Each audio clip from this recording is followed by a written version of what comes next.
And staff reports. Well, you know, what we've traditionally done at this meeting is not have staff reports because it's really just a budget hearing. I should mention in terms of staff, though, that our usual videographer Mike isn't here, and want to thank, I think it's Dave Barry?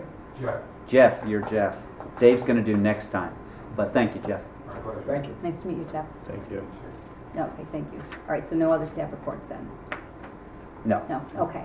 All right, in board reports, I should just mention that Dr. Alpenberg could not be with us tonight. So we are one board member down. President's report, I'm just going to talk real briefly that Brett, Scott, and I got to go to White Plains High School yesterday, and where the... And Scott. Oh, did I you said say Scott? Yeah, I did, thank you. Where we got to meet with the Commissioner of Education.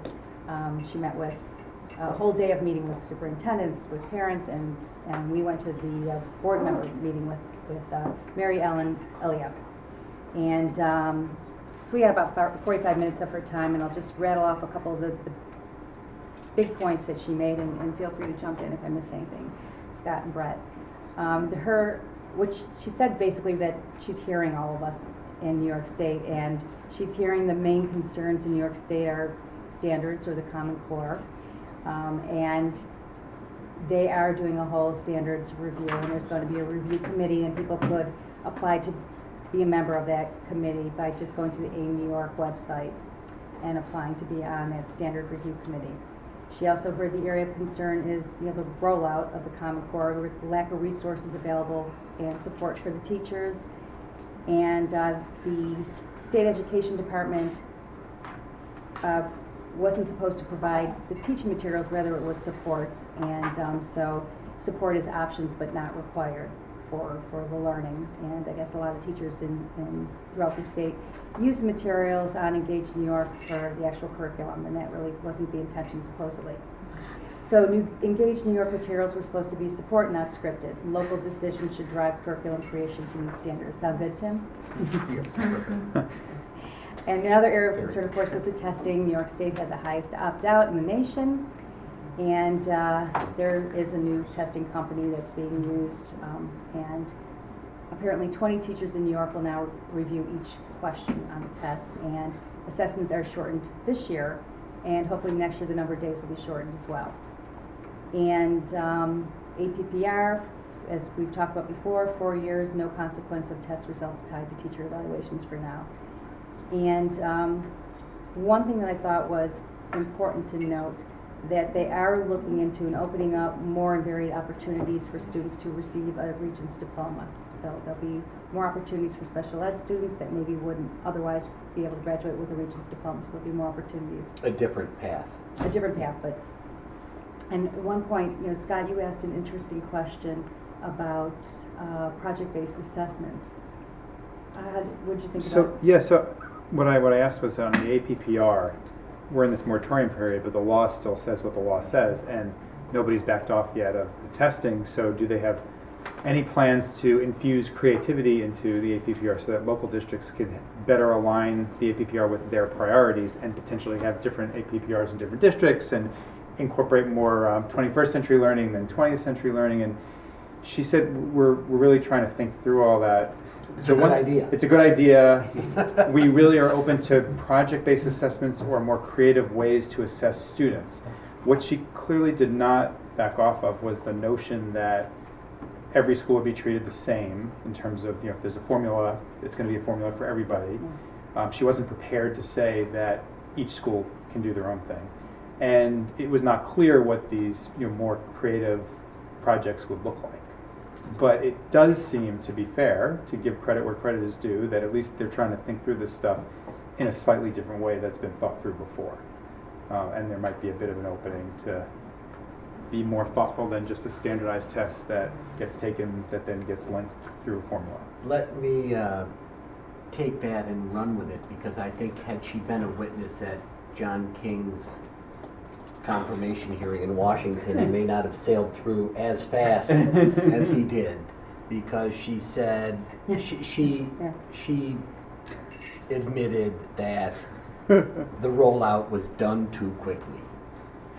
I mean, think of the thousands and thousands and thousands of students and parents and anxiety and all of that stuff because it was done too quickly. And she said, APPR, done too quickly. It changed 3 times already, Yeah. and it's a new program. That's right. So this John King, take it or leave it, no, and you have to take it. And he was tone deaf to all of this. And now we've got 20% opt-out. Nobody's tone deaf anymore. There's a moratorium. There's a real opportunity here, but we're not done. It's still very uncertain how it'll all end up. Yeah. We hit her hard in the superintendent's meeting on what's the purpose of getting our 3012Ds in place for September when the tests don't count for 4 years anyway. So we're back in the position of, and this is typical of New York, you have to negotiate with the teachers union, but you have one hand tied behind your back. So negotiate by September or you're not going to get all of your aid. Additional aid, yeah. That's a tough, I'd like to be on the other side negotiating that. If I just say no, you don't get all your aid, so I guess you're going to give me what I want. Right, that's too bad. It's tough. She wouldn't give up. She tried to say she agrees. She did say she agrees, but she can't affect that. Right. And no more clarity in your session about APPR in terms of what it's going to look like? It was kind of a waste of time, I thought. And I don't mean that entirely about her. I think she gave the same presentation she gave throughout the state, but this part of the state is so well informed that Right. we didn't really You didn't learn anything anything. there. No. But it, And our regent, Judith Johnson, was there the Yeah. entire day. She had a 10 or 11-hour day with the commissioner.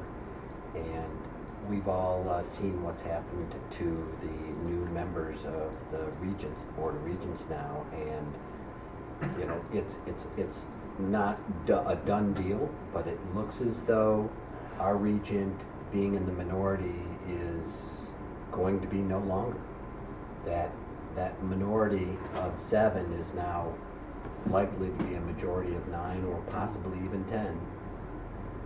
Not, and we'll see how the vote shakes out. But the new commissioner is going to be one, not the commissioner, the chancellor. It's going to be one of the minorities. So it really could be a historic shift in development of educational policy in New York, which would be a good thing. we could be seeing the light at the end of the tunnel. I feel optimistic. I do too, First because of time the in a Regents. while. I mean, I think that's one of the most important things that's happened in all of this. Mhm. We're ending up now with a majority of people in the Regents that actually think Get it. more analogous to the way that we think in this region as to how to deliver education. But it's because the Senate and the Assembly appointed them Yeah. with the opt-out at their back, chasing them down. They've heard from the constituents, and Very true. And just on your point, Brett, I don't sense that the new minority, the old majority, the ones who are left from the old majority, are particularly ideologues. Right. I wouldn't be surprised to see them go with the flow. right. All right. Anyway. Thank you. All good right. news. Are there any other committee reports, board reports? Just Oh, one. yeah, I already Just one.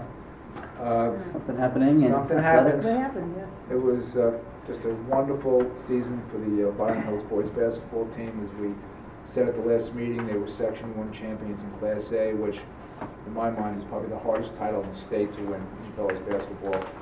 They added to their glory by winning the regional championship, knocking off Red Hook and then Johnson City, both games by a few points. They went to the state semifinals for the second time in school history this past Saturday against Elmont, a solid team. They just had a very, very rough beginning, and once that happened, they just simply couldn't get over the hill. Losing by 2 points with a chance at the buzzer to win the game with a three-pointer. Shot didn't fall. That's sports, but just a wonderfully exciting season for Byron Hills, for the Bobcats. So congratulations to Coach Repa, Coach Mack, Coach Berlin, and above all, congratulations to the players. They really did bring honor to the district with their sportsmanship and the way they carried themselves. It was a very, hopefully, rewarding season for them. And from what I'm told by people who claim to know such things, we may even be better next year. So, very exciting, congratulations. Thanks, thank you. Joyce, did you have something too? I thought you said it. I have one. Yeah, Just Mike? a brief, given tonight we accepted the wonderful grant from the foundation, I just want to acknowledge that their gala will be on Friday, March 13th at the Capitol Theater in a different May format. 13th. May May. 13th, I'm sorry. Yeah, I think we've passed March 13th. I missed it. May 13th at the Capitol Theater, and it's a fair amount of energy around fundraising and the work they're doing there. So it's great. Sounds like it's gonna be a great event. Yeah, Yeah. should Definitely be fun. different, yeah. Thank you. Anybody else? Okay. Any topics for future agendas, requests for information? Communications to the board? None that I'm aware of. And can I have a motion to move back into executive session to discuss the one item that we did not discuss yet, which was 3.3, I think. Let me just double check. 3.3. 3.3, succession planning, Board of Education. So moved. Okay. All in favor? Second. Second? All in favor? Good night, thank you for watching, and thank you, nice to meet you.